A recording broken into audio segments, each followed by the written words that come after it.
Jerry Dos. Kauna-unahan sa Pilipinas. NBC Manila Broadcasting Company. DZRH. Member, kapisanan ng mga broadcaster ng Pilipinas. Member KBP, oras! Asan ba ito? Ba't parehong pula? Eksakto en punto. 6:05. Humahataw, humahagupit, lumalatay na komentaryo sa himpapawid. 2x2. Walang takot sa paghimay sa masalimuot na isyu ng bayan. 2x2. Humahataw na mga balita at impormasyon. 2x2. Ating damhin, ating lasapin ang hagupit na 2x2.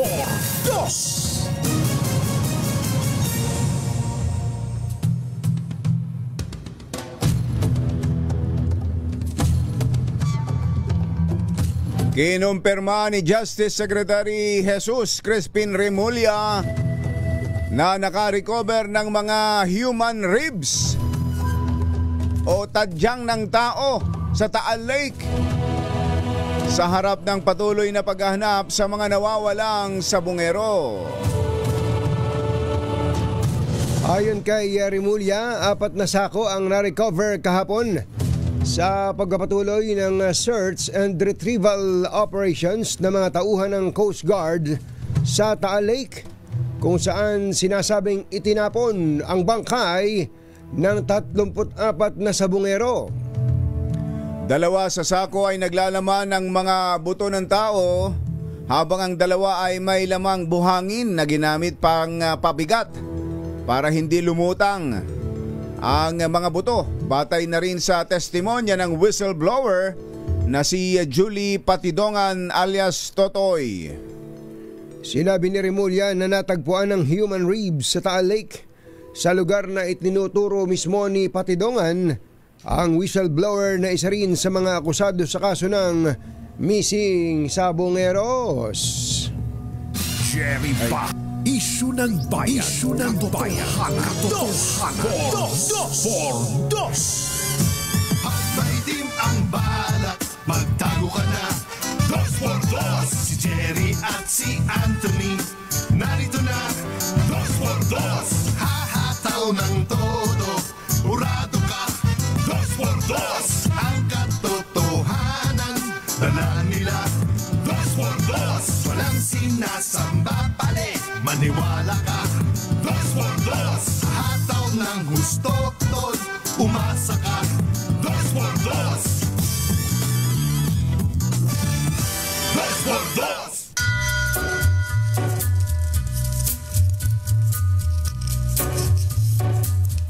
Hi. Maganda morning. Lamig. Lamig. Magandang umaga, bayan! Ito po si Jerry Baha. Ito po naman si Anthony Taberna. Muli pong sumasa inyo ang 2x2 sa umagang ito ng Friday! Yahoo! Kamusta kayo mga textmates, mga text partners, mga kapamilya, kapuso, kapatid, kabarkada, mga kapitbahay? How are ya? Sa maulang Friday morning. May mga nagkansela na pala ng klase, kumbatsero. Yes. Kuha nga tayo ng update sa Pag-asa. Meron tayong bagyong si Alan? Krising. Ayan.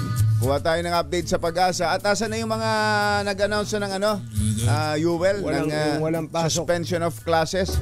Para maaga pa lang malaman at hindi na lumabas ng kanilang mga tahanan ng mga estudyante.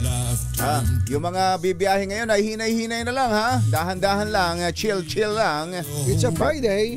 Basa ang lansangan at it's a Friday.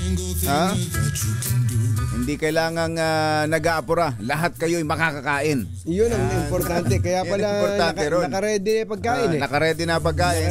Dahil birthday ni Mami Sel. Ayun. Birthday ni Mami Sel sa 21. 21. Pero ang magbe-birthday bukas, na ngayon pa lang ay sineselebrate na namin dito sa DZRH, ay si Kumbachero. Happy 37th birthday, Kumbachero. Yun ang importante dyan. Yun. Tinan mo nga naman. Bukas pa talaga yung imbitasyon namin sa inyo na tayo ay magsama-samang magsalo-salo sa sarili-sarili nating tahanan. Tuloy ho yun. Tuloy ho yun. Iba pa yung ngayon. Iba pa yung ngayon. Dahil ayaw tayong pawalan ni Mother. Eto, nagpahanda si Mother. Tinan mo nga naman. Parang nakasakmal na. Nakaready na si Mother at para sa almusal ngayong umaga. Pero eto na, kumpachero. Andito na ang Pag-asa. Kuha na tayo ng update mula sa Pag-asa. Meron ho tayong bagyo kaya nasa linya natin si Lori de la Cruz ng Pag-asa. Miss Lori, magandang morning! Yes po, good morning din sir at sa lahat ng ating mga kababayan. Update muna sa bagyo. Huling nakita yan sa layong 325 km silangan ng Tuguegarao City, Cagayan.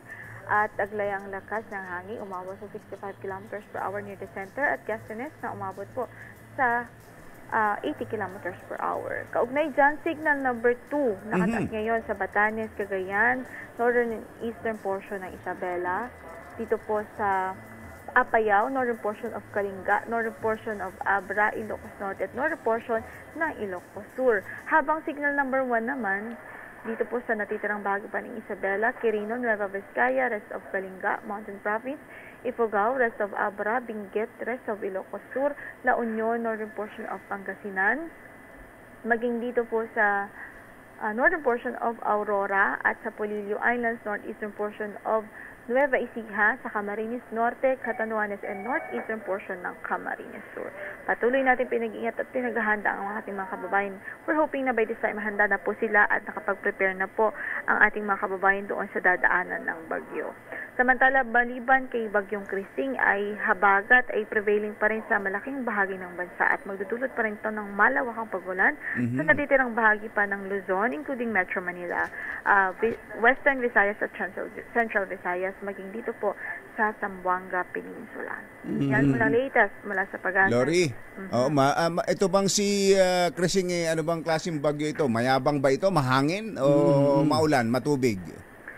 Actually, both, sir, kasi kombinasyon. Nasa tropical storm category siya. So, significant yung hangin nito pag tinamaan ng isang lugar. Bukod dyan ay madami ding mga pagulan. Oo. Tinitingnan ko itong satellite image natin. Halos pulang-pula. Ang laking bahagi ng halos buong Pilipinas. Maliban lang sa, bandang baba na sa Mindanao.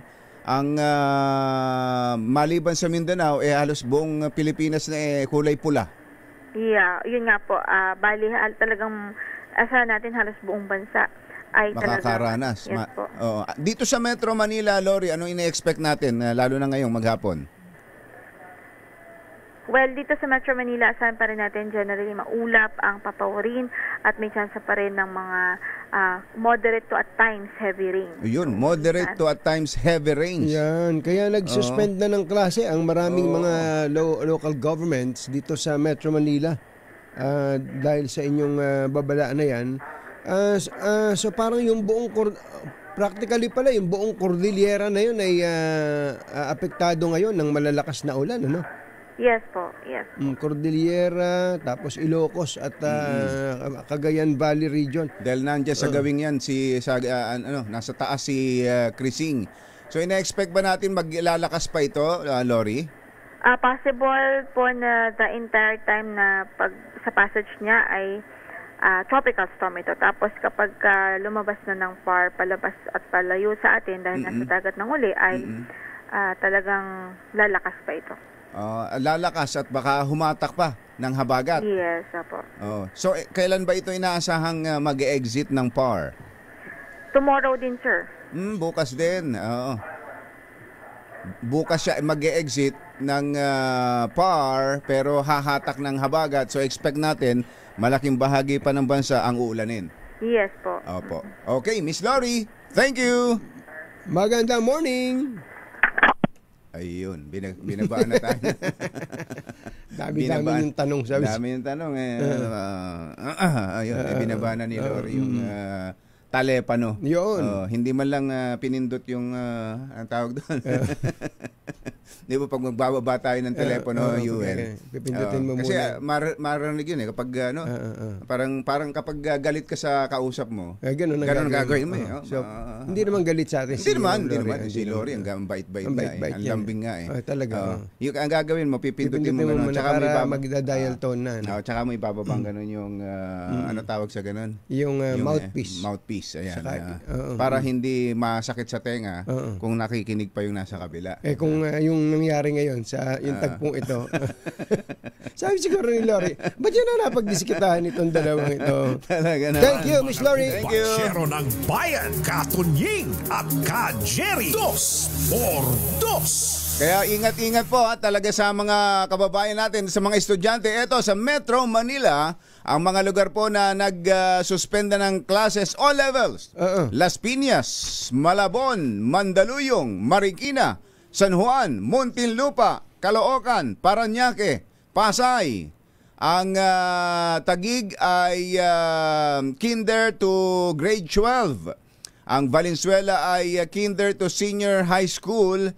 At ang Pasig ay ganon din, kinder to grade 12. Ang Manila, wala pa ano? Wala pa ang Manila, UL.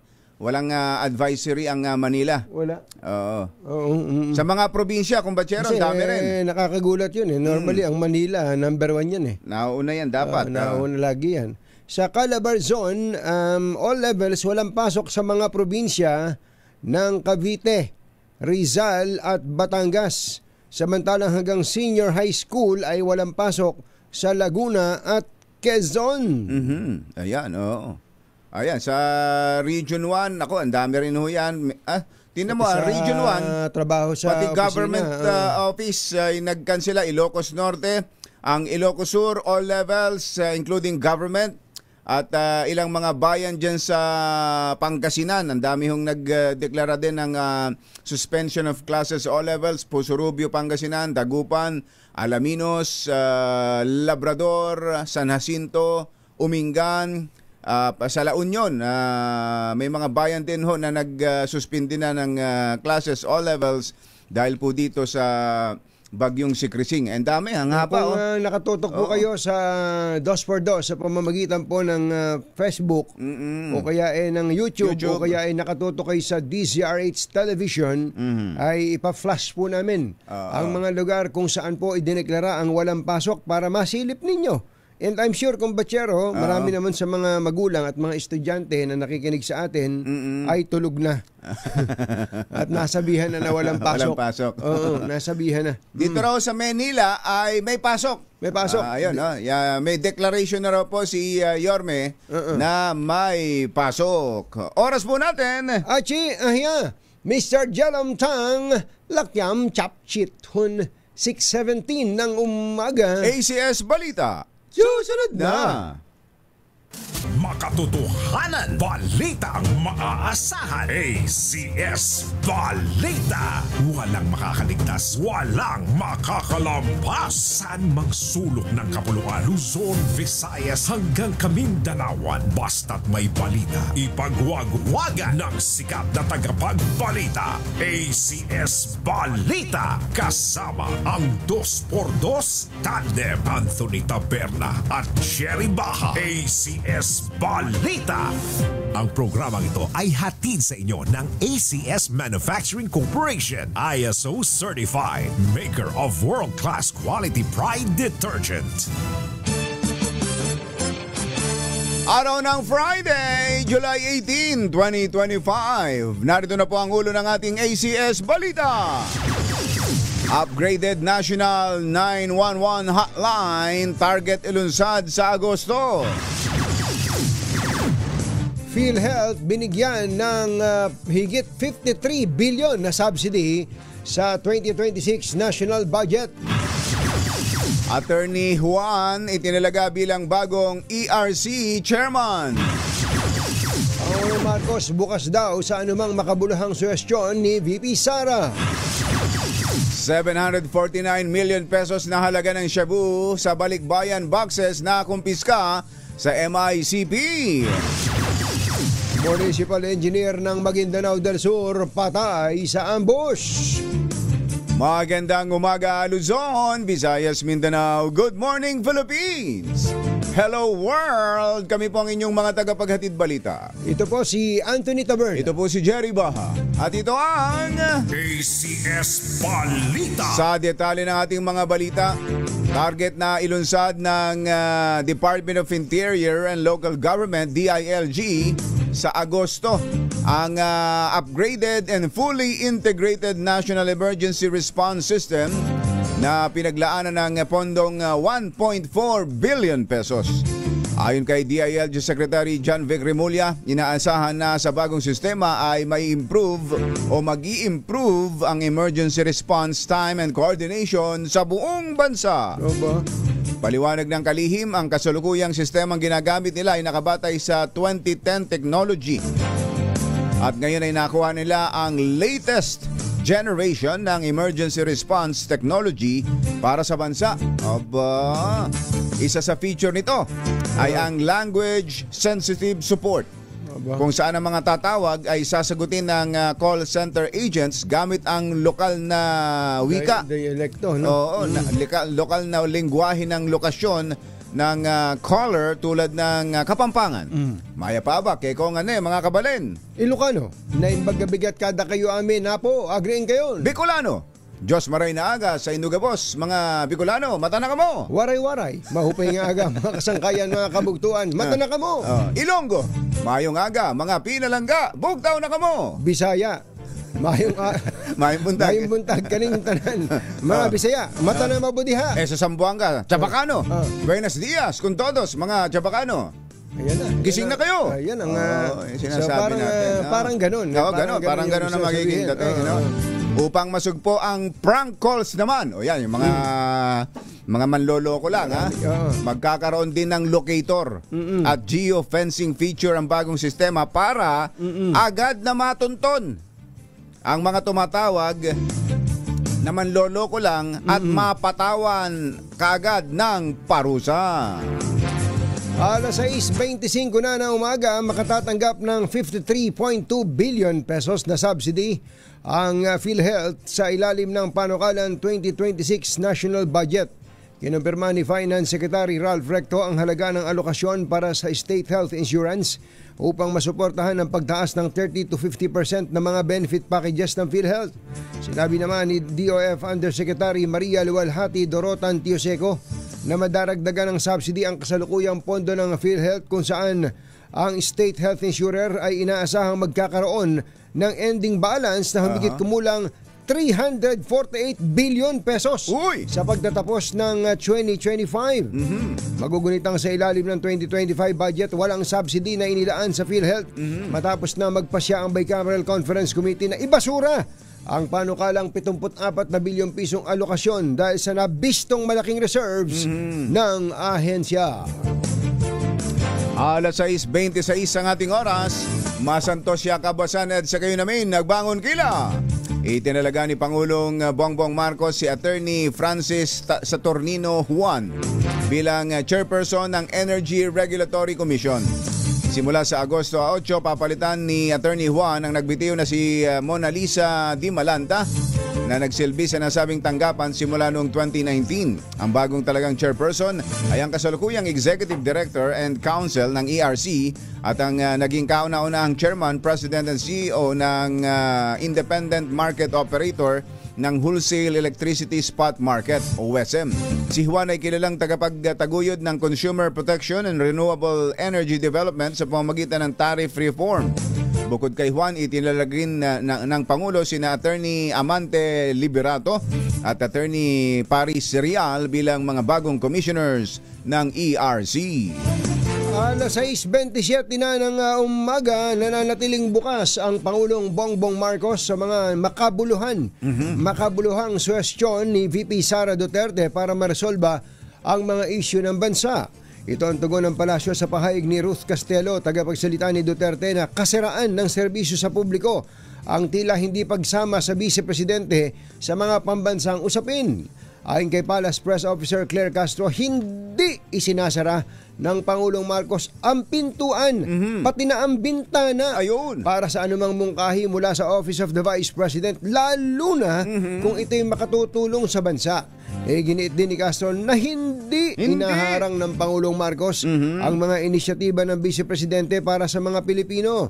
Sa katunayan, si VP Inday Anya ang tumatanggi na tumulong sa Administrasyong Marcos, partikular na sa pagtugon sa mataas na presyo ng bigas. Alas 6:28 ang ating oras. Naimbag nga bigat kada kayo amin na po. Agreeing kayo, nagising na. Aabot sa 749 million pesos na halaga ng shabu na nakalagay sa 4 na balikbayan boxes ang naharang ng Bureau of Customs sa Manila International Container Port sa Maynila. Galing sa Amerika ang balikbayan box na may lamang 110.2 kilo ng shabu at nakadeklarang naglalaman ng mga household goods and personal na gamit. Ayon kay Customs Commissioner Ariel Nepomuceno. Parang kulang pa sa dulas. Konting hasa pa. Ayon kay Customs Commissioner Ariel Nepomuceno. Bagamat matagal nang nagagamit ang mga balikbayan boxes sa pagpupuslit ng marijuana, ito naman ang kauna-unahang pagkakataon na nakadiskubre sila ng shabu sa loob ng balikbayan box. Bago ito ay nakatanggap ng tip ang PIDEA na may ilang balikbayan box mula sa California ang umano'y naglalaman nga ng mga kontrabando. Alas 6:29 na ng umaga sa mga kababayan nating nandidiyan sa magkakapit-bahayan dyan sa Barangay 18, Barangay 18, Sinsiego, Pasay City. Sinsiego. Ayan, meron pong isang namimigay ng pera dyan. Ang mobile unit ng DCRH, tingnan nyo lang, iikot-ikot po dyan. Kahit maulan, plakasan nyo lang po ang inyong mga radyo at baka kayo na po ang swertihin sa araw na ito. Hindi lang pera, hindi lang t-shirt. Makakatanggap kayo ngayon ng mini component. Yun. Mini component. Dahil ang 2x2 ay 22 anyos na. Ayun, pwede na mag-asawa. Samantala, dead on the spot ang isang municipal engineer habang nakaligtas ang 3 niyang kasama matapos silang pagbabarilin sa bayan ng Sarip Agwak, Maguindanao del Sur. Kinilala ang biktima na si Sayed Arif Malang, municipal engineer ng Sheriff Saydona Mustafa. Sa ulat, sakay ng kanyang Toyota Hilux pickup pauwi na sa sentro ang biktima ng tambangan ng mga armadong kalalakihan na nakaabang sa isang bahagi ng highway sa Barangay Timbangan sa naturang bayan. Bata pa, kumbatsero. Bata pa tong municipal engineer yun. Kung nakikita niyo po yung picture na nandiyan po sa inyong mga TV screen. Nagtamo ang biktima ng mga tama ng bala sa iba't ibang bahagi ng katawan na naging sanhi ng agaran nitong kamatayan. Susunod! Dito po! Meron tayong makakasama dito sa himpilan. Pag-usapan natin ang tungkol sa online gambling. Sa harap ng lumalakas na mga panawagan na total ban. Ayan, Meron ganun eh. Sabi, legal o illegal, dapat total ban. Total ban. Nung una ay yung isabong legal, tapos idineklarang illegal, pero tuloy-tuloy pa rin. Nagtuloy-tuloy pa rin naman. Alam natin na marami pa rin ang nakakataya sa mga illegal online sabong. Naalala ko tuloy bigla yung huweteng kumbatsero eh. Yeah, huweteng. Dati yung huweteng, nung ito po'y illegal, ginawa na lang tong gatasan ng mga pulis eh. Pulis at mga politiko. At mga politiko. Dahil illegal nga, pero tuloy-tuloy naman yung operasyon. Walang kita ang gobyerno doon. Walang kita gobyerno. Kaya ang ginawa nila ay nilegalize. Ang tawag po ngayon doon ay STL. Ayan, Small Time Lottery. Bagamat sabi nung iba, hindi pa rin nawala huweteng. Ganun talaga. Hindi mo mapipigil yung mga bukis-bukis na yan. Mukhang mas malaki kita sa bukis kaysa dun sa legal. Itong online gambling na pati mga bata ay nakakataya. Yan. Meron mga nabubuwisit na nagsasabing i-total ban na yan. Total ban. Pwede nga kaya yon? Mas makabubuti nga kaya yon? Yan ang pag-uusapan natin mamaya sa pagpapatuloy ng ACS Balita. alas 6:33. Walang balitang makakaligtas, walang balitang makakalampas, saan mang sulok ng kapuluan. ACS Balita! ACS Balita! Ang programang ito ay hatid sa inyo ng ACS Manufacturing Corporation, ISO Certified, maker ng world-class quality Pride detergent. Hi! Maganda morning! Anong araw today, kumbachero? Today is Laundry Day, Pride Day! Yahoo! At pag Laundry Day, Friday, all you need is Pride washing machine detergent. May triple stain away formula, kaya tanggalang makapit, madikit, malupit na dumit mancha, kaya easy ang labad, Kaya pala mula noon hanggang ngayon, All you need is Pride! All you need is Pride! ACS! Kasama ang 2x2 Tandem Anthony Taberna at Jerry Baja. ACS Balita. Kasama natin dating Congressman, dating Secretary Mike Defensor. klase sa intro music. Parang may gera. Parang may tatagain. Parang may samurai na. Kong Secretary Mike, magandang morning. Magandang morning. Yes, good morning Ka Jerry. Happy birthday of course Ka Ay, thank Tunying. you. Good morning po sa inyo lahat ng nanonood at nakikinig. Good morning po. Tingnan mo nga naman. Tingnan mo itsura ni Kong Mike. Ayan. Nung, Yan ang hindi tumatanda. Nung una kong kino-cover si Kong Mike, mga 1998 siguro. Tama. 1998. Ganito na po itsura niya. Ganito na itsura niya. Naalala niyo ba yung Epiralo? Ipiralo, tama ho. Yung mga panahon na hindi kayong dalawa, Ka Tunying and Ka Jerry, nakasama namin sa Kongreso. Nagkita nga kami ni Senate President Mig Subiri. Sabi ko mukha ko na siyang tatay. Mga bright boys. Spice Boys. Spice Boys. Nagkita-kita tayo nung minsan, nag-dinner sa pamamagitan ng Supremo ng Spice Boys na si Rocky Nazareno. Tama. Oo. Kumusta ba, Kong Mike? Yes, Ka Jerry, Ka Tunying, alam mo nandito kami ngayon kasi pa ako'y kasama sa alyansa. Kami yung mga nagkasama-samang mga kumpanya dito sa online gaming operations. Ito yung mga legal. Lisensyado ng PAGCOR, lisensyado ng gobyerno. At ito nga, nakita namin sa ngayon, bago pa lang naman kami. Karamihan, bago pa rin. Teka, i-declare muna natin. So, ikaw mismo ay nasa online gaming ngayon? Online gaming. Ako ay tagapangulo ng King PH. Isa to sa King mga PH. World Platinum. And magkakasama kami, nag-usap-usap. Kasi nga nakikita namin, parang lumalala na yung mga pananalita, yung mga nagiging posisyonan dito sa online gaming operations, and gusto lang namin ipaliwanag kung ano ba talaga nangyayari. Well, una sa lahat, kami ay nananalig sa gobyerno at naniniwala na dapat talaga merong reforma. Dapat talaga may kailangang ayusin. Hindi naman pwede yung kaliwat kanan lang. Sabi nga ng iba kahit na sino nakakapaglaro. And gusto ko lang linawin na dito sa mga legal na operasyon, no, kasama ang mga online payment platforms katulad ng GCash, katulad ng Smart, lahat kami ay talagang sumusunod dun sa mga alintuntunin katulad ng KYC, mga kabataan. Bawal yan. Tapos ito ngayon pinag-uusapan ano ba talaga yung dapat na limitasyon. Actually meron na naman bago ka pumasok sa isang online gaming platform, meron talagang dapat na halaga ng pera. Pero nangyayari ata sa ngayon, dapat siguro yung paliwanag sa mga taong bayan. Alam niyo ho, pag binuksan niyo yung inyong cellphone, eto, sa harap ninyo bubuksan ko.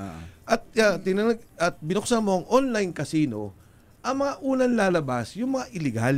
Ganun? Kasi, Ba't ganon? kasi 70%, 60%, no, ay talagang illegal pa rin sa ating bansa, sa Pilipinas.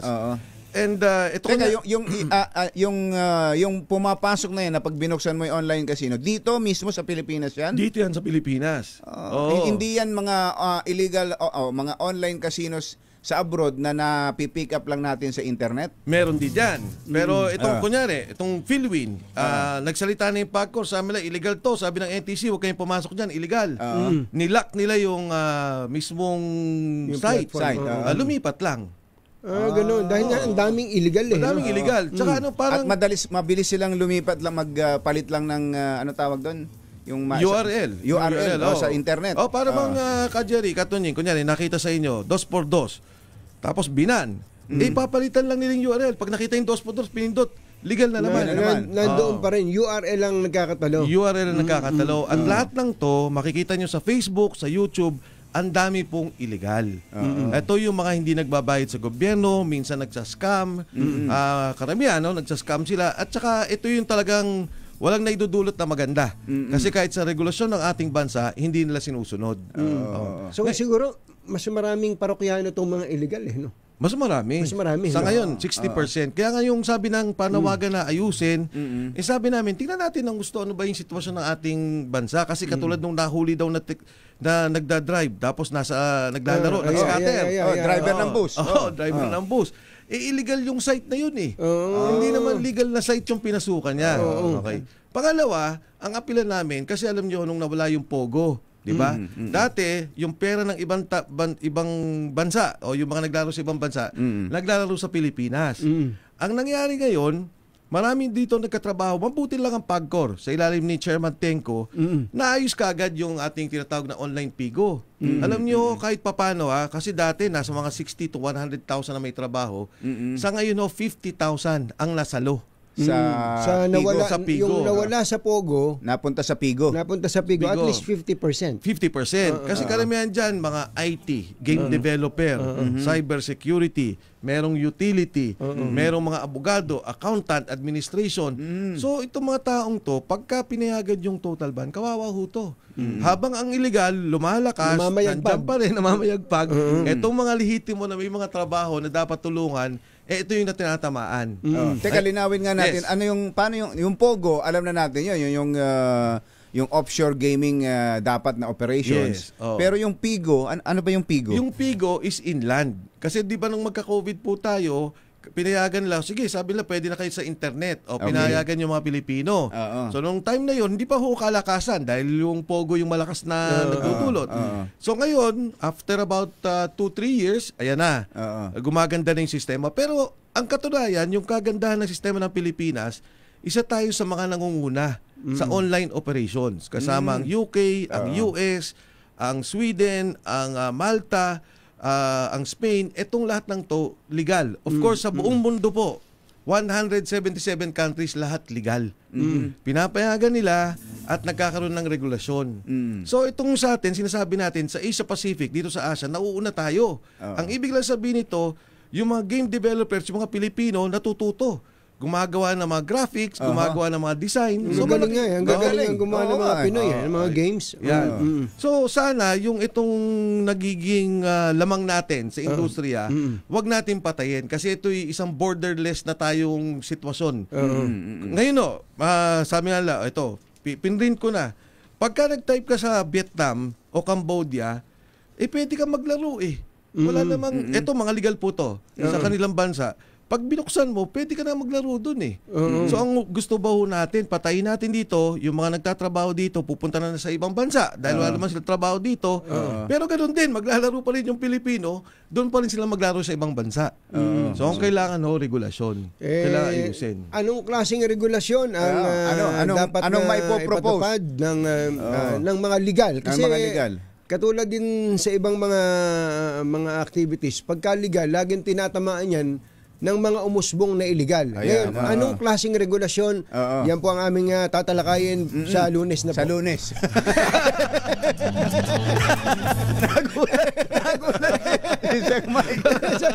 Sa Lunes. Magsasalita na. Mamaya po. Magkape-kape lang ka lang muna dyan, Sek Mike. At nagpapalo mo si Kumbachero dito. Sarap dahil guest ka namin, nag-handa kami. Ngayon lang namin ginawa yan. Magpapatuloy po ang ating huntahan with the former Congressman, former Secretary Mike Defensor. Kasama ang 2x2 Tandem Anthony Taberna at Jerry Baja. ACS Balita.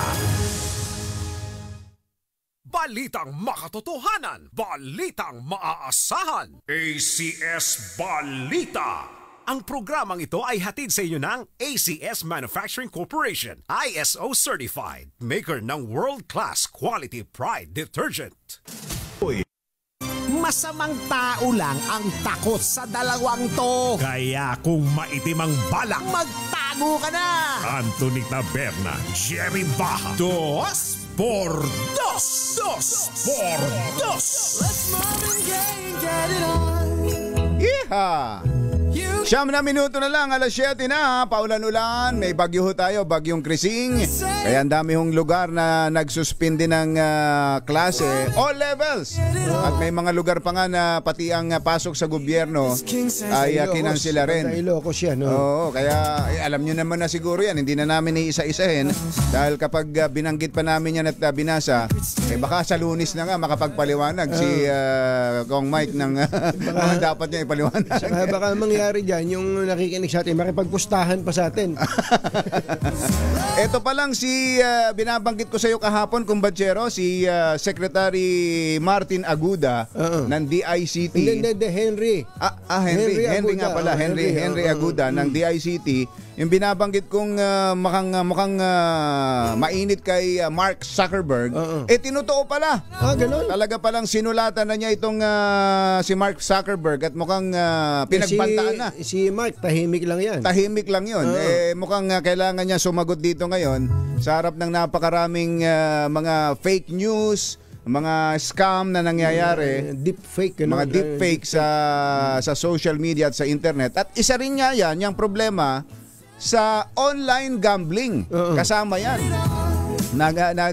May mga nag-i-endorso pa nga niyan online ng mga celebrities, di ba?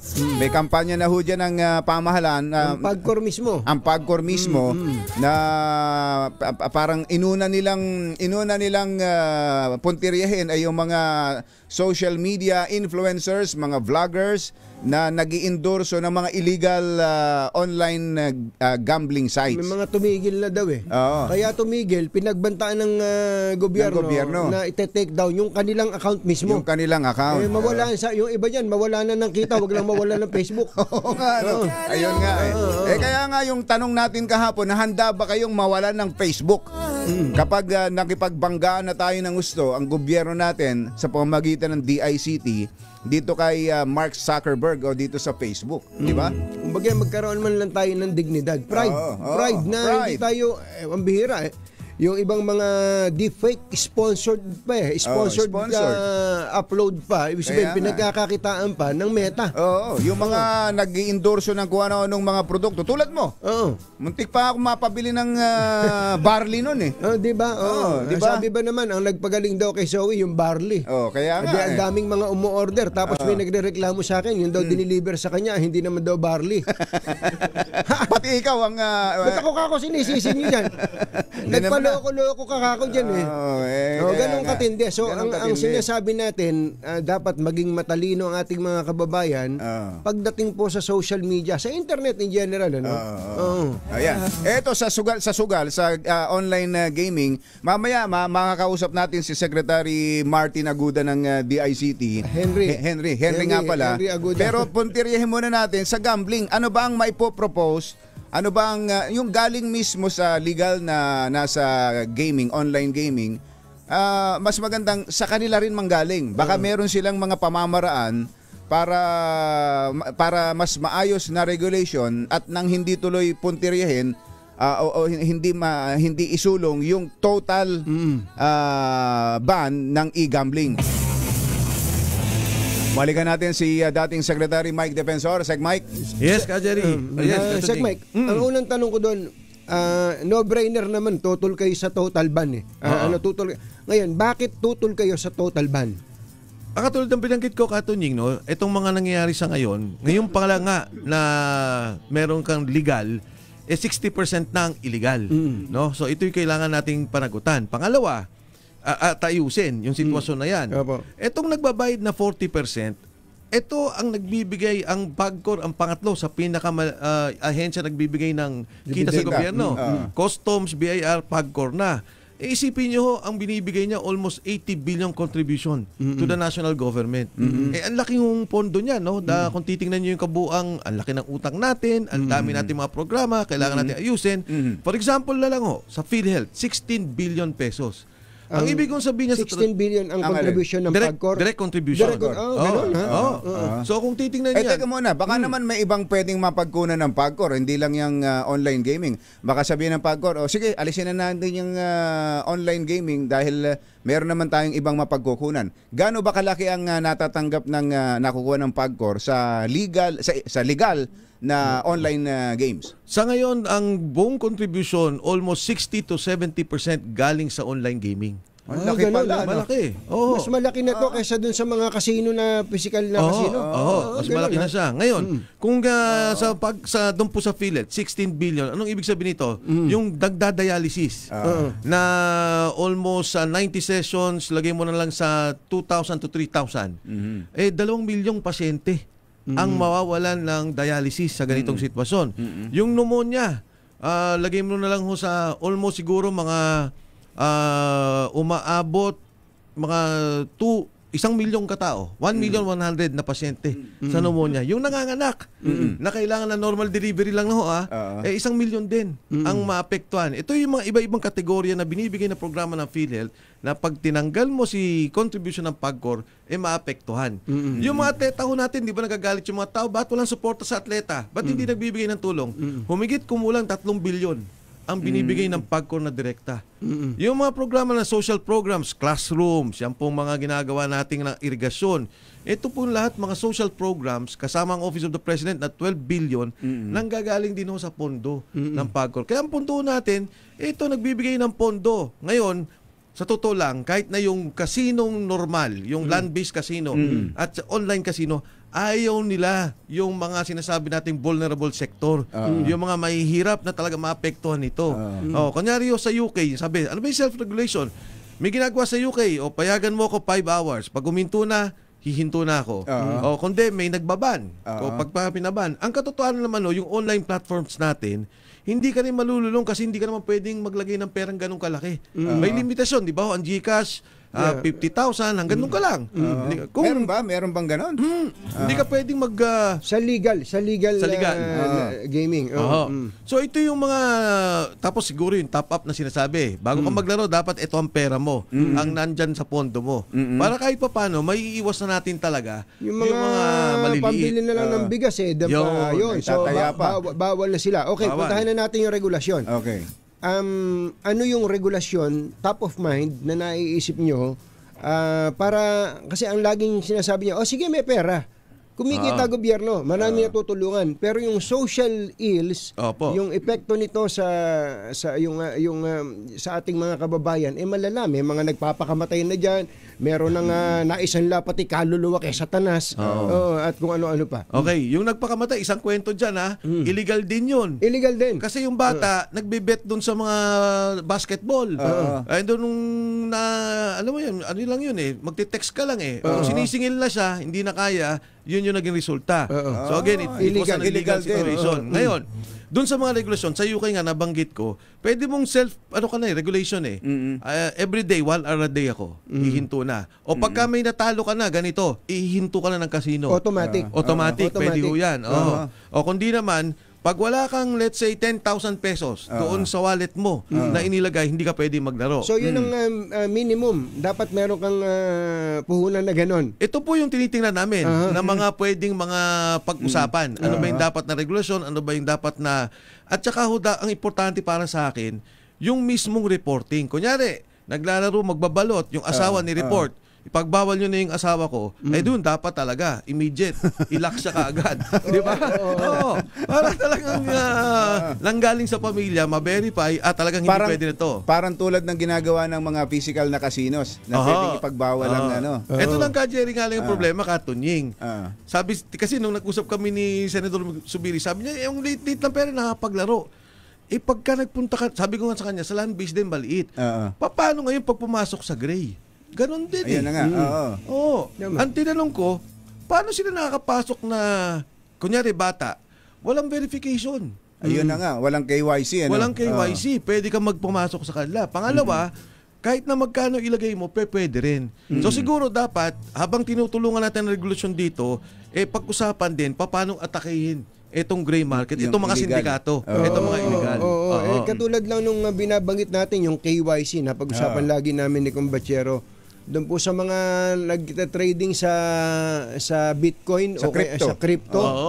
Bago ka makapasok sa kanilang mga platform, lahat ng higpit ay hahanapin sa'yo. Hindi, meron ka ng ipinadalang ID, magse-selfie ka pa kasama yung ID na yun para lang malaman na ikaw ay hindi minor de edad. Pagkaklaro lang po sa mga legal na online, ganun din ho. Ganun na. Ganun ba? Hindi ka pwede magka-KYC ka, may litrato ka, isasabit mo yung ID mo, fully verified. Sa amin ganun, pati edad, hindi pa pwede. Sa legal, ayan, may KYC sa legal, pero yung sa taya na ipambabayad o na ipapadala through GCash or Maya. Meron bang sistema na o regulation doon? Sa ngayon po, 500. 500 milyon. Top up. Hindi, kailangan 500 bago ka makapasok. Mababaya tayo. Ayun na nga ho. Pwede naman pag-usapan. Pero doon sa mga illegal, walang ganun. Kahit bata pwede makapasok. Pero alam mo, maganda yung, tingin ko maganda yung 10,000 pwede kung naman. talagang itataas mo yung parang threshold, may threshold. Threshold, hindi ka pwedeng maglaro kung wala ka 10,000. Katulad din naman sa Singapore, Kumbachero, hindi ka makakapasok sa casino kung local ka, kung hindi ka magbabayad ng 300 Singapore dollars. So kung ikaw ay daily wage earner lang na kumikita lang ng malaki pero ikaw ay gustong-gustong magsugal, hindi ka makakapagsugal. Kaya yun din sa mga online payment platforms ganon. Meron na silang verification, may verification pa sa amin. So doble pa verification diyan. So paano kayo ba ay nakakatulong din para kasi may ang VICT sila Kumbachero may kampanya na talaga lalo na dito din sa online gaming. Tumutulong ba kayo meron ba kayong pwedeng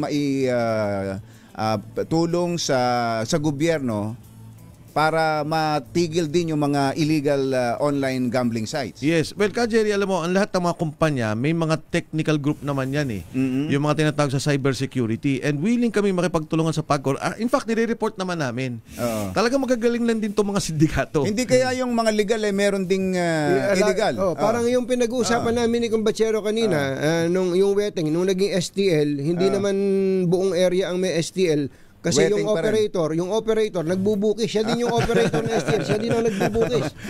Malaki ho kasi yung malaki po kasi ang implikasyon sa isang legal operation.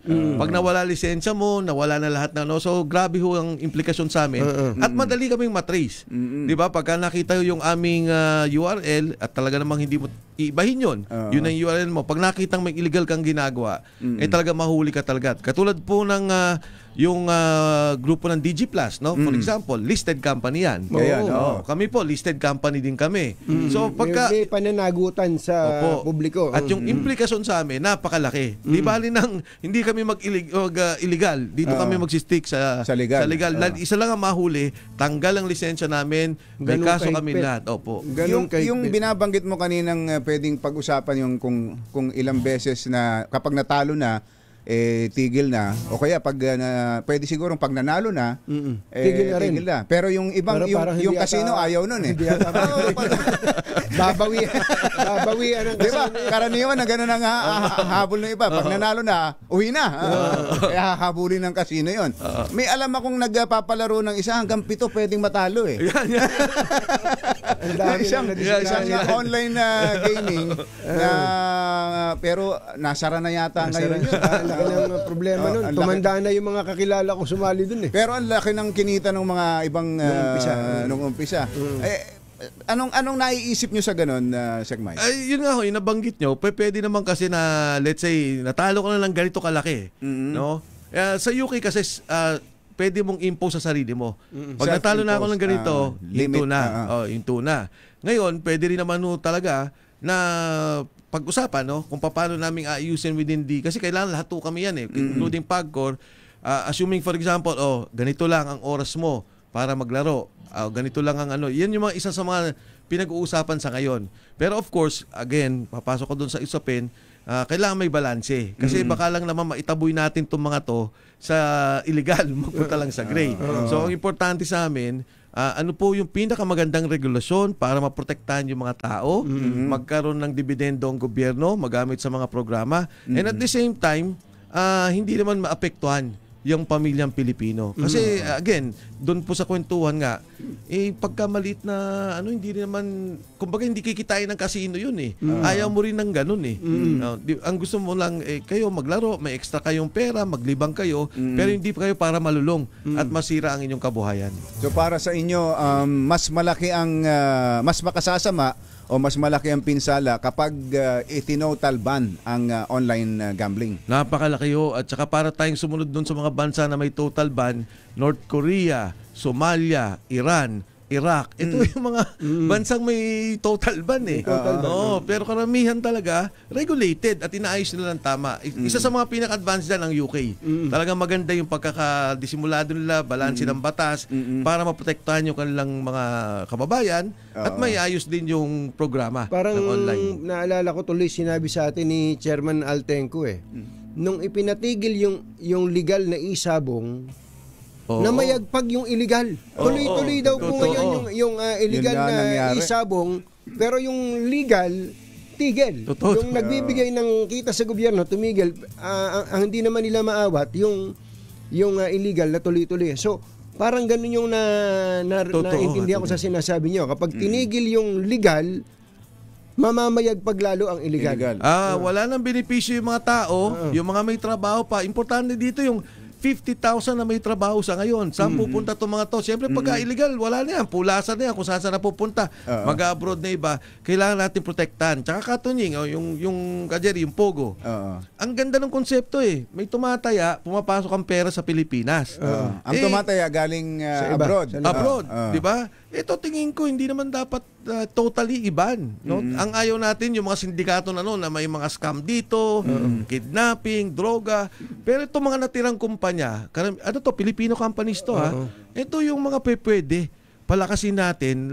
Kung may ganun pa, lalong maganda dahil hindi Pilipino ang naglalaro, hindi mga mahihirap, kundi pera ng mga tao sa ibang bansa pumapasok sa bansang Pilipinas. Okay. Secretary Kong, maraming salamat po. Salamat po. Sa inyo, bisita niyo sa amin dito. Pambira. Happy birthday, Pagpuntahan naman tayo. Tontuhan naman ako, Kajerit. Ngayon ako katunying may handaan pa dito. Napakaganda po, ang grande. Kajerit. Maraming salamat po. Kain ka ulit yan, ha? Maraming salamat po sa 2x2, Katunying, Kajerit. Maraming salamat po. Thank you po. Dating Congressman, dating Secretary Mike Defensor. 7:08 ang ating oras.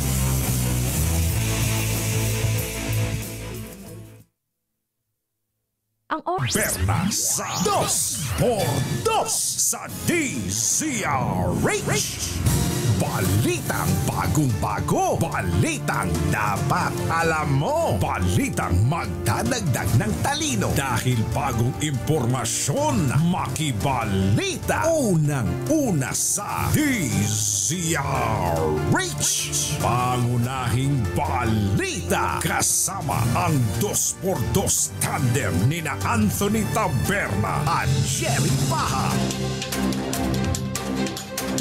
Araw ng Friday, July 18, 2025. Narito na po ang ulo ng ating mga pangunahing balita. Krising lumakas pa. Naging isang tropical storm, 8 lugar nasa ilalim ng signal number 2. Mga ahensya ng gobyerno pinakilos ng Pangulong Marcos sa hagupit ng tropical storm Krising. 2 sa 4 na sako na na-recover sa Taal Lake naglalaman ng mga buto ng tao. Kampo ni dating Pangulong Rodrigo Duterte humirit ng status conference sa ICC. Senator Bato hinamon ang Malacanang na ipaaresto siya. Hindi dadalo sa zona ng Pangulo. Bata patay ng malunod sa balon. Magandang umaga Luzon, Visayas, Mindanao. Good morning Philippines. Hello world. Kami po ang inyong mga tagapaghatid balita. Ito po si Anthony Taberna. Ito po si Jerry Baha. At ito ang Pangunahing balita. Alas 7:17 ang ating oras. Bago sa ating mga detalye, Nasa linya na natin, kumpatsero, si Secretary Henry Aguda ng DICT. Secretary, magandang morning! Si Ka Jerry at si Ka Tunying po ito. Magandang morning, Ka Jerry, Ka Tunying. Apo. Alam ko, malakas ang ulan, pero Oo nga. medyo masarap ang kape pagka ganitong mga Mga panahon. Opo. Pagka po ba malakas ang ulan, malakas ang hangin, humihina ba yung signal ng internet? Dati ganun di ba? Hindi. Hindi po Dapat hindi. Ano? Dapat hindi. Yan. Pati ang signal ho ng cellphone, dapat walang epekto. Opo.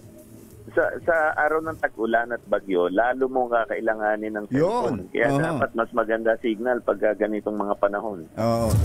Kahapon Secretary, naikwento ko dito na mukhang susulatan nyo na si Mark Zuckerberg ng Facebook. Tinuloy nyo pala? Sinulatan nyo na pala talaga? Ay, oo. Sumulat po kami kahapon. Pero bago po ko siya sinulatan, nakipag-ugnayan po tayo sa mga tao niya. Kasama na po yung COO niya, si Javier Olivan. Si Javier? Alam niyo po, yung COO ng Facebook ngayon, nakapunta na sa Pilipinas yan. Nakatrabaho po namin yan dati. Maayos po yan. So, nung sinabi nila na, okay, sumulat na tayo, sumulat na po tayo. So, nakipag-ugnayan na po tayo kay Mr. Mark Zuckerberg po. Ano po ang tenor ng inyong sulat, Secretary? Pinagbabantaan nyo ba? hindi naman po. Simula pa po nung pag-upo ko, nakikipag-ugnayan na po tayo kay Meta. Siyempre, kailangan alamin natin kung ano mga ginagawa nila. So, yung sulat naman po natin kay Mr. Zuckerberg ay nagsabi tayo ng mga hinaing natin sa platform nila. So, ilinatag po natin, fact-based po yun. Tapos second, ipinagpaliwanag po natin na dito po sa Pilipinas, may mga batas na po tayong umiiral na pwede natin gamitin sa pagsugpo ng fake news. Baka naman di lang po niya alam. Tapos yun nga, ang hinihingi po natin ay hindi special treatment. Opo. Ang hinihingi natin sa Facebook is fair and equal application nung kanila bang tinatawag na community standard. Okay. Oo, dapat i-apply din nila dito ng patas.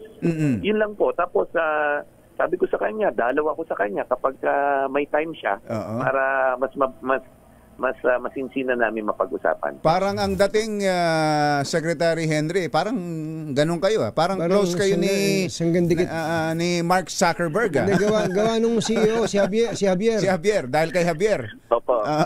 Opo. Alam niyo po, nung nagsisimula pa lang ang karera ko, dumalaw po ako nung nagsisimula si Facebook sa opisina mismo ni Mr. Zuckerberg. Nakita ko mismo yung una niyang opisina. Hindi nga lang kami nagkatagpo. And believe po ako sa kanya kasi nung una po, kung maalala nyo, ang Facebook po ginawa for social good. Siya nga nagsabi, hindi ito basta-basta kumpanya. Ito ay isang movement para sa kabutihan ng mga tao. Ngayon siguro, feeling ko lang, baka yung iba niyang tao, kasi malaki na ang Facebook baka na-pressure na gumawa ng pera. Ayun. Siyempre, income yan. So, sa na-pressure silang gumawa ng pera, minsan nakakalimutan na nila yung reason ba kung bakit sila nag-exist. Oo. Baka yun lang, kailangan lang paalala. Ayun. Tama yun, napakaganda nung sinabi ninyong yun, Secretary. Pero kapag ang sabi nyo, equal treatment lang, i-apply din dito sa atin kung ano yung pinatutupad nila sa ibang bansa, kapag ginawa ba yun, ano yung makikita natin, maaasahan natin, Secretary, kaagad na mararamdaman natin na, pareho na kami ng treatment ng Facebook sa ibang mga bansa? Oo. Alam niyo po, maganda yung algorithm ng Facebook, 'di ba? Kayo nga minsan magtataka ka, bigla kang na lang bebentahan ng gamot. Tapos kailangan ko pala tong gamot na to o kaya bibigyan ka ng mga bagay-bagay. Si Facebook po maganda yung algorithm. Pag sinunod lang po nila yung kanilang algorithm, wala nang fake news.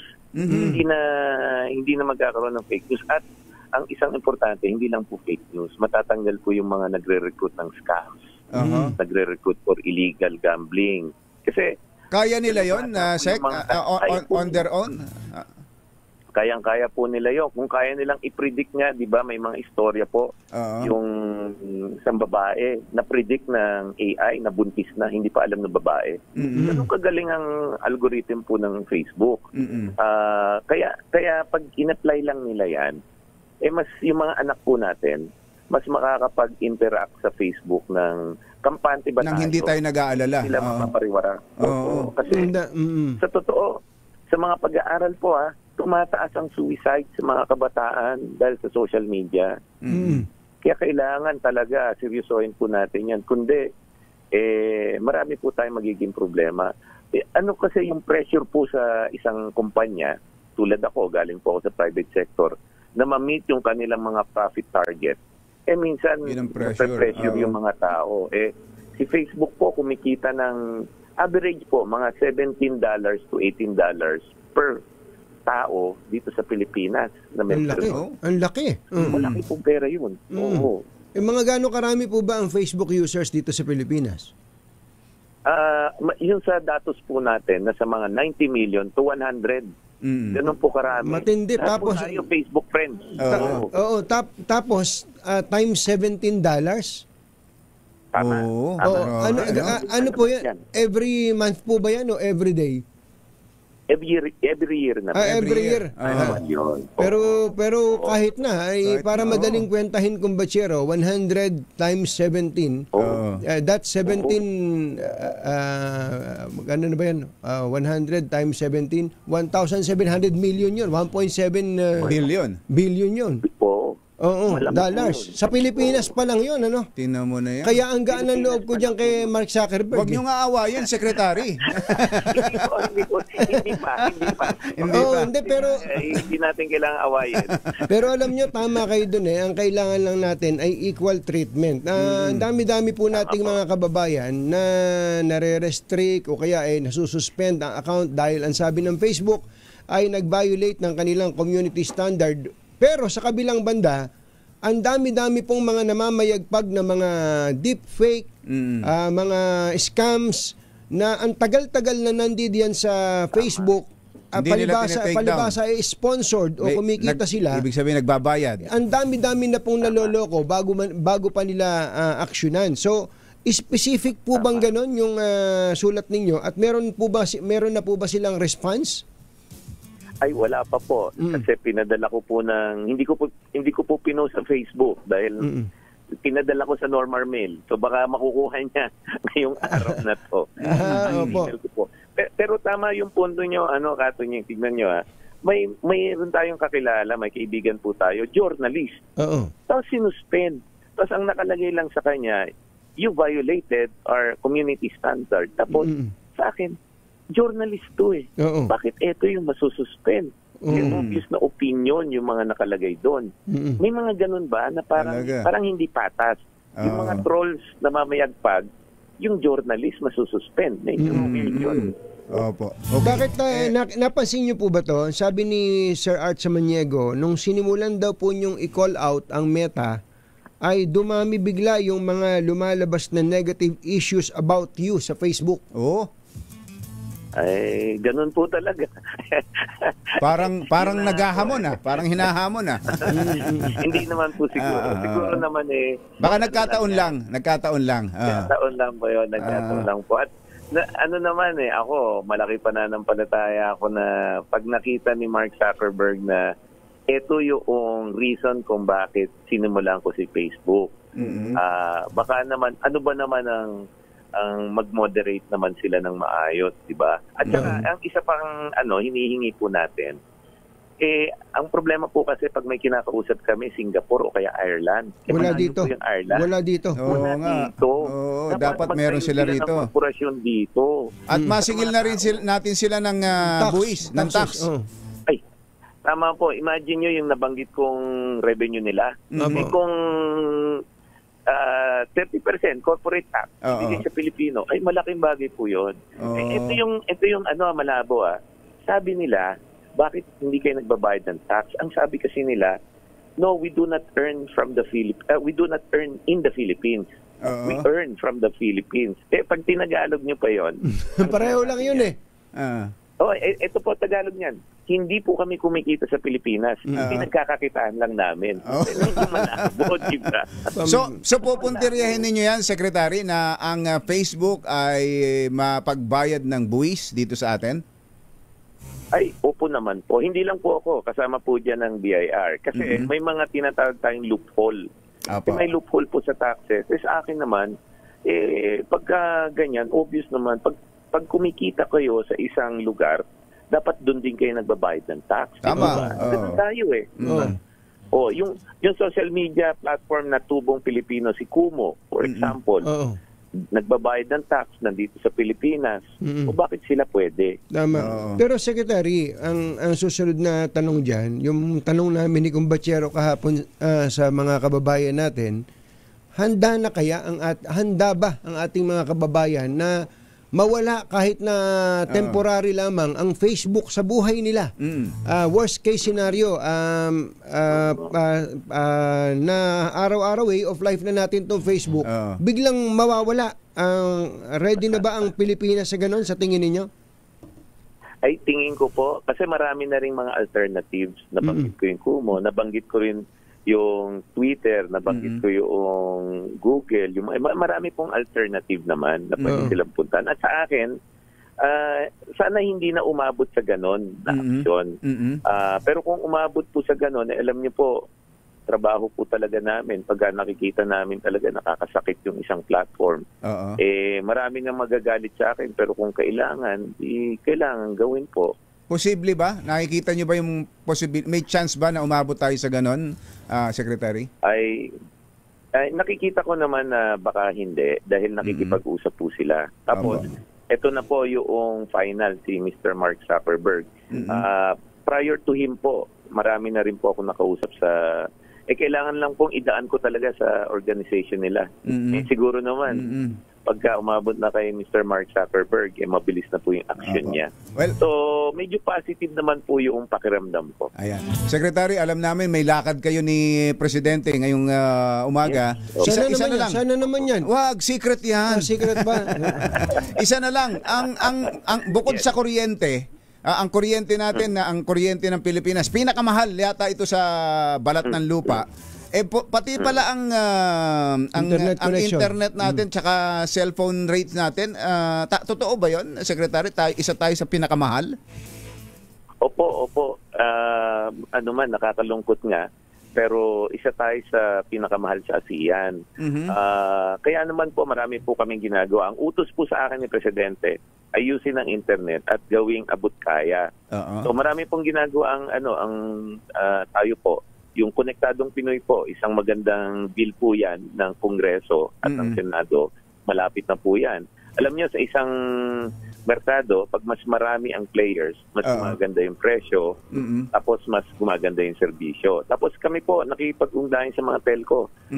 Positive naman din po ang reaction nila. Yung kamakailan, yung Philippine Cable and Telecoms Association, pinakamalaki po yan sa Pilipinas, sabi nila, Sec, sa likod nyo kami ng Presidente, itutulak natin ang Konektadong Pinoy. Pero ang mas importante, nangako po sila, i-improve nila yung internet sa countryside at aayusin nila yung presyo. So may ginagawa po tayo dyan para hindi na tayo yung isa sa pinakamahal sa ASEAN. Para lang makita natin kung gano'ng ang difference, sa kapitbahay natin na Thailand, gano'ng ang difference ng rate natin?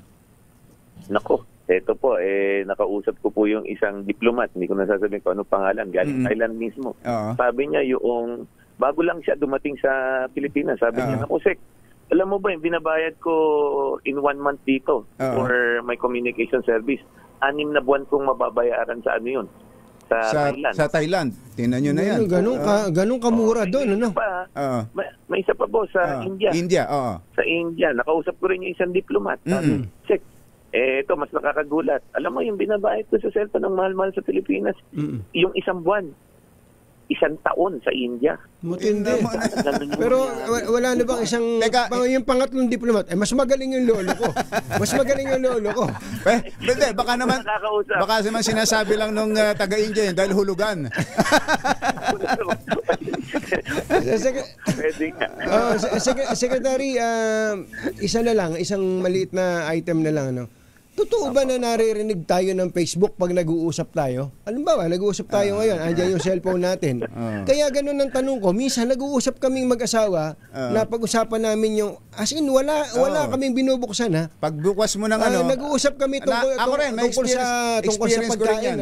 Halimbawa, Thai food, ano? Pagbukas mo ng cellphone mo, may lalabas. Ayun ang unang lalabas sa'yo. Experience ko rin yan, Secretary. Nakikinig ba sila? Napapakinggan ba nila tayo? Ganyan po kagaling ang AI ni Facebook. Kaya nga, kung gusto nilang tanggalin ang fake news, kaya nilang tanggalin. Di ba nakakagulat? Pero hindi kayo naririnig sa sa cellphone nila. Nangyayari po yan, kine-check nila yung browsing history nyo. I-predict nila. Malalaman nila kung halimbawa nanggaling kayo sa isang Thai restaurant. Pero hindi, Secretary, hindi kami galing. Wala nga binabrowse. Nagkwentuhan lang.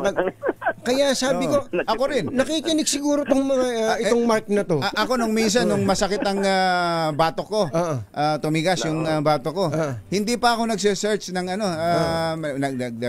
may mga nakausap lang ako at kinukonsulta. Pagbukas ko ng cellphone, mga exercises para sa neck ang lumalabas sa akin. Bira. Magaling talaga ang AI nila, no? Magaling po talaga. Secretary, last hear it na lang. Yung Meta, sinulatan nyo na. How about TikTok and Google? Ito pong YouTube. Ay, magandang tanong po yan. So yung TikTok naman, pag tinignan ko yung cooperation nila, mas maayos. In fact, nakausap ko rin po another diplomat po from the US. Sabi ko, alam nyo po, mas maganda po yung response sa amin TikTok. Tulungan nyo naman kami sa Meta. Alam nyo, sinabi sa akin doon sa US diplomat, alam nyo, problema rin namin si Meta sa US. Yung iba po, maayos po. Sumusunod. Lalo na yung mga YouTube sa Google. Sila po yung nagsabi sa amin. Alam mo, Sek, hindi ka na kailangan magreklamo sa amin. Meron kami sa YouTube. Pagka alam namin fake news, hindi na namin napapublish. Meron kasing naglalagay sila ng a few minute delays para bang sa broadcasting, para ma-fact check mo muna yung information bago mo i-broadcast. Kung sila nagagawa nila So kaya rin yung Facebook like that. Ayan. Well, Secretary, sa mga sinasabi niyo sa mga experience natin, nag-e-expect ng gusto at natutuwa kami na ang nasa DICT ngayon, alam ang trabaho. Yun. Maraming salamat po. Secretary, salamat po. Gandang umaga. Salamat po. Katunying ka, Jerry. Maraming salamat po. Secretary Henry Aguda, DICT. Pangunahing balita. Reach! Pangunahing balita. Alas 7:43. Tuloy ang mga pangunahing balita. Lumakas pati sinang tropical storm ang bagyong Krising habang lumalapit sa kalupaan ng Northern Luzon. Ayon sa Pag-asa, huling namataan ng tropical storm Krising sa layong 335 kilometers silangan ng Etiaga, Isabela. Taglay nito ang lakas ng hangin na umaabot sa 65 kilometro bawat oras malapit sa gitna at bugso na 80 kilometers per hour. Kumikilos ito sa bilis na 20 kilometro bawat oras patungo sa direksyon ng Hilagang Kanluran. Inaasahan magla-landfall ang bagyo mamayang hapon sa Cagayan saka ito lalabas ng PAR o Philippine Area of Responsibility bukas. Pinatitiyak ng Pangulong Bongbong Marcos ang agad na pagresponde ng mga ahensya ng pamahalaan sa harap ng inaasahang epekto ng bagyong Krising at habagat. Ayon kay Palace Press Officer Claire Castro, nauna nang nagtaas ng alert status ang NDRRMC para sa agarang pagresponde kung kinakailangan. Nagsagawa na rin anya ang ahensya ng pre-disaster risk assessment kasabay ng pag-activate ng Virtual Emergency Operations Center. Tiniyak ng Department of Agriculture na mahigpit nilang binabantayan ang posibleng epekto ng bagyong Krising at habagat sa sektor ng agrikultura. Ito ay upang mabilis na matulungan ang mga magsasaka na maapektahan ng kalamidad. Sinabi ni Agriculture Spokesperson Assistant Secretary Arnel de Mesa, naka-standby na ang mga buffer stocks ng mga binhi at pataba sa kanilang mga regional field office. Siniguro rin itong mabibigyan ng tulong pinansyal ang mga magsasaka at mangingisda na maapektuhan ng masamang panahon. Naglalaman ng buto ng tao at buhangin ang 4 na sakong naiahon mula sa Taal Lake kung saan itinapon umano ang mga nawawalang sabongero. Ito ang kinumpirma ni Justice Secretary Boying Rimulya base sa inisyal na pagsusuri. Ayon sa kalihim, lumilitaw na human ribs o tadyang ng tao ang mga nakitang buto na nakuha mula sa loob ng mga sako. Sa ulat naman ng PNP Forensic Group DNA Laboratory Division, 6 sa 71 buto na nakuha mula sa Taal Lake ay hinihinalang mula sa tao. Samantala, hindi haharangin ng PHIVOLCS ang diving operations ng Philippine Coast Guard sa Taal Lake kasunod ng pagputok ng Bulkang Taal kahapon.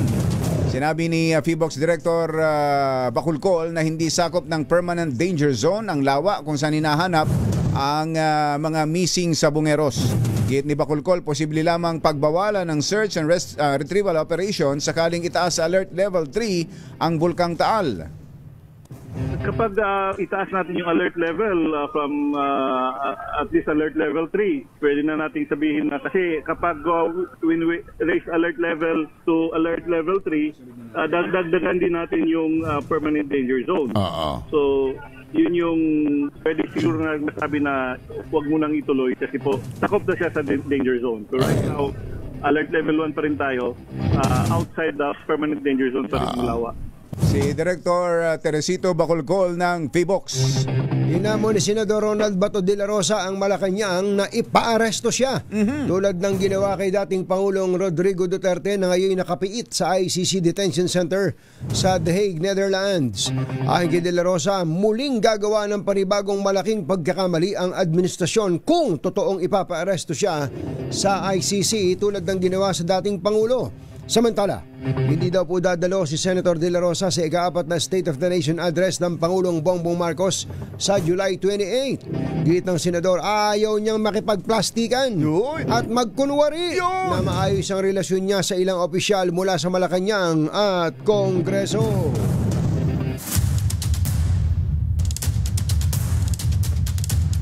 7:48 ang ating oras. Kahit maulan, may sunog. Dito sa Santa Cruz, Maynila. RH29, Boy Gonzales. Come in, boy! Boy? Babalikan natin si Boy Gonzales. Samantala, may nanalo na dito sa barangay 18 Pasay City. Ando ng ating Malakas agent Sherwin Alfaro. Sherwin, go, go, go! Happy birthday to you! Baram. Happy birthday to you! Yun, tinan mo nga naman. Mga kababayan, sa kaarawan mo ka, Jerry, dahil kahit na umuulan ngayong umagang ito. Malakas pa ba? Malakas ba ulan? Malakas-lakas, hindi tumutuyo, hindi tumitigil yung patak eh. Parang, alam mo, gripong sira na dire-diretso yung patak. Ganun lang. Walang humpay. Pero, hindi na ganun kalasing lakas kaninang madaling araw. Pero ngayon, basang-basa pa rin. Pati na itong tindero sa harap ng Gutampo Elementary School na wala namang pasok pero may tinda. Ano tayo mo, bukas ang kanilang tindahan. Kahit walang pasok? Kahit walang pasok, bukas ang tindahan. Kahit na sila nanonood ng DZRH News sa internet, sa kanilang cellphone. Pangalan mo, tatay? Renato Superable po. Good morning, sir. Renato. Nagkatuloy sa DZRH? Opo. At sino pa rin mga naman, sir? Si Jerry Baha. Saka? Anthony Berna. Anthony Berna, Jerry Baha. Si Berna. Yehey! Happy birthday. Happy birthday. Happy birthday kay Kuya Jerry dahil 22 na ang 2x2. Ayan. Ang pinakamatibay, ang maasahan, ang hindi madudurog, ang FM na, AM pa, TV pa. Grabe. 2x2. Mini component. Ayan, Yun, tinan mo nga. Ganda. Hindi na cellphone na tututok. pati sa totoong radyo, sa totoong component, mini component, kayong inututok. Maraming salamat po. At Jerry Baha po. Happy birthday. Maraming salamat po. Parang gumawa ka ba ng krimen? Ganda ng pangalan niya, ha? Renato Superable. Renato Superable po, sir. Superable. Not superable, parang superable. Superable po. Saan po ang taga saan mga superable? Tacloban po. Tacloban. Maupay nga aga. Maupay nga aga. Napati ko po yung magandang umaga. Sa inyo, taga Tacloban. Ay. Laray, maupay nga aga. Maupay nga aga. Maupay nga aga. Upay. Dahil maupay. Ito, meron ka pang... May upay na. May upay na. Daming salamat. At Deezer H na imbag na bigas. Meron pa kasamang Deezer H t-shirt. At dahil umuulan, meron kang Deezer H. Ayun! May pa yun. Maraming salamat po. Ayan. Happy birthday. Salamat po. Wala ba tayo dyan? Salamat tayo dyan. Wala ba? Mayroon na. Meron na. Nakuha ng 1,000 pesos. Yan ako sa wanay, sumanalo ng 1,000 pesos. Laki tumutong sa Deezer H. Bakit ang susunod nating winner sa Deezer H? Malacash promo. RH number 6, Sherwin Bata Alfaro DZRH. Una sa Pilipinas. Una sa Pilipino. Thank you, Sherwin. Oy, binabati nga pala natin ng happy birthday si General Jen Hidalgo. Jen Hidalgo. At si Bok Ed Arevalo. Aba, birthday pala ngayon. Parehong PMA Maringal Class of 1988. Ayan, Bossing Ed Arevalo and Jen Hidalgo.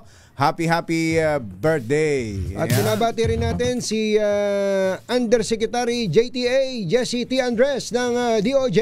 Oy. Undersecretary Andres. Andres, magandang morning. At happy birthday din kay Engineer Celso Salazar. Happy birthday. Si Jay Kua.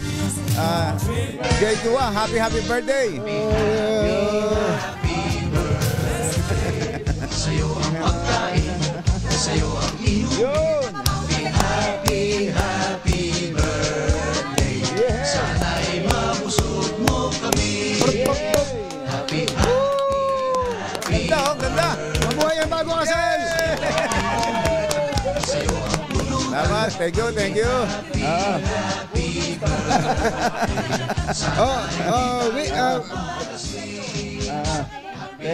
Meron pa babate.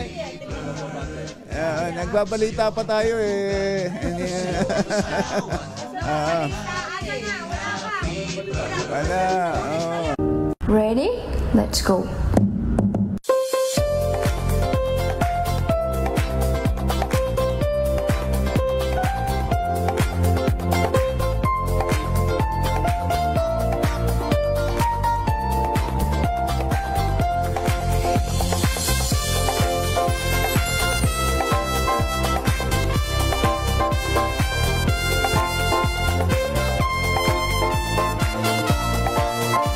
Happy birthday, Daddy. Love you.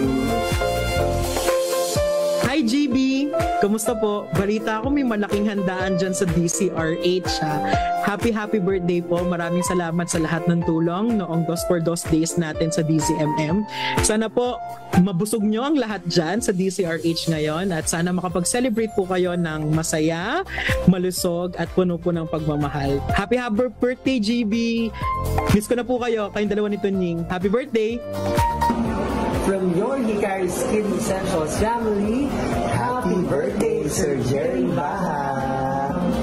We wish you abundance of wealth, the best of health, and more blessings this year and more years to come.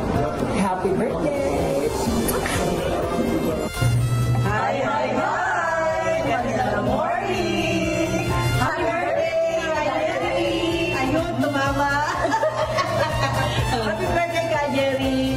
Isa sa pinaka-generous na nakilala kong kaibigan at saka boss.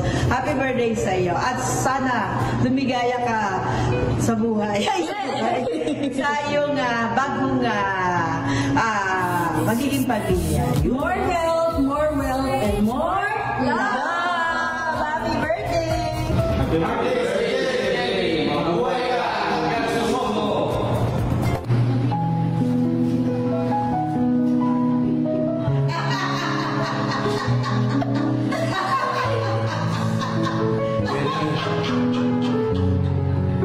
Happy birthday. Tanda ko pa.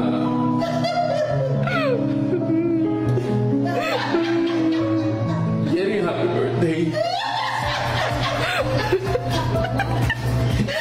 Happy birthday, Jerry.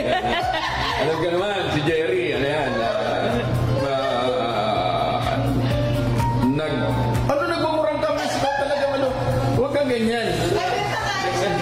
Si Jerry ay nagmamahal ka naman. Yan, smile, oh. Sino ganda-ganda? Happy birthday, GB, and more birthdays to come. And wala ba tayo dyan? Happy birthday sa nag-iisang Larry Baha. You are God's blessing to people around you, so you deserve all the best in life. Happy birthday, good health, and we love you. I love you, wala ba tayo dyan? Baka naman.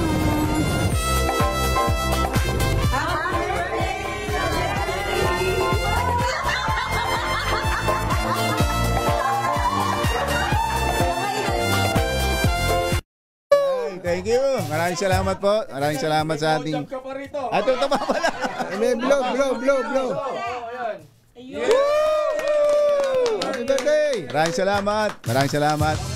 Ating pamilya, DCRH. Thank you, Lakay. Thank you, Mayor ating Lakay. mga kasama dito sa DCRH News. Eh paano? Ano ba to? Extra na tayo. Alis na ba kami? Hindi pa? Extra na kami, uwi na kami. Samantala, ay, ito pa pala si Giselle. Si Giselle, ito pa pala. Ang ating Golden Dove reporter. Ang ilang mangingisda daw sa Laurel, Batangas may tumigil na sa paghahanap buhay. Abay, bakit? Ay, pambihira naman. RH15, Giselle Recaport. Coming, Giselle!